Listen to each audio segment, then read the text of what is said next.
Today I am 45 years old. This story still haunts me. I was 15 when it happened. Even now, every time I drive past the house where he used to live, my body remembers that night before my mind does. Our block was unique. It was made up of several connected townhouse communities. We lived right next to one another, saw each other every day, and went to school together from elementary school through high school. When new families moved in and had kids our age, we unofficially welcomed them. We would stop by their houses in the morning and walk with them to school, then meet back up afterward to walk home. We played basketball, football, and soccer together at the same Boys and Girls Club, and later on for school teams. We were like a little family. Over the years, people moved out and others moved in. One day, a teenage boy I'll call Don moved onto the block. He was Ms. Kathy's foster child. Something felt off about him right away. But we treated him the same way we treated everyone else. He was 14 and still in 7th grade.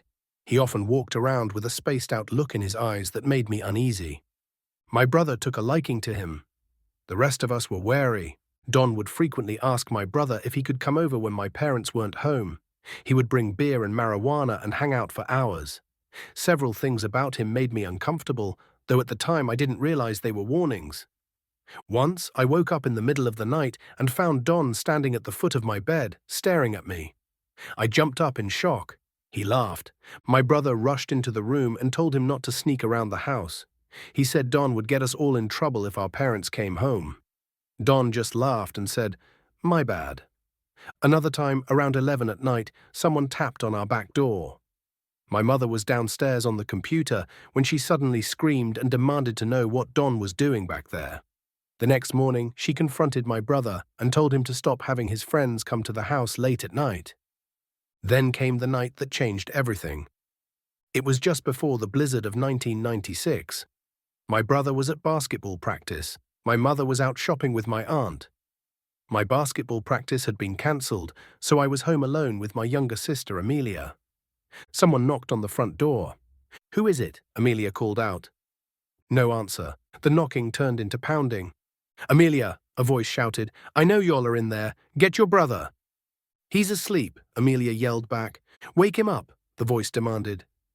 We looked out the window and saw Don. But he didn't look like himself. He looked deliberately disguised. He was wearing a cheap dreadlock wig and a Pee Wee Herman mask. "Don," Amelia said, "stop playing."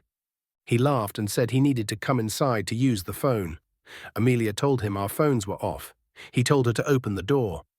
When she refused, a man stepped out from behind the bushes in our front yard and started kicking the door. Amelia screamed. The man kicking the door had a gun. Our neighborhood was built into a hill with exits at both the front and back of the houses.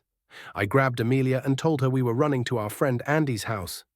We bolted out the back door and ran uphill behind our house. I pounded on Andy's door screaming for help. No one answered. I turned and saw Don and the other man coming up the hill from the opposite side of the complex.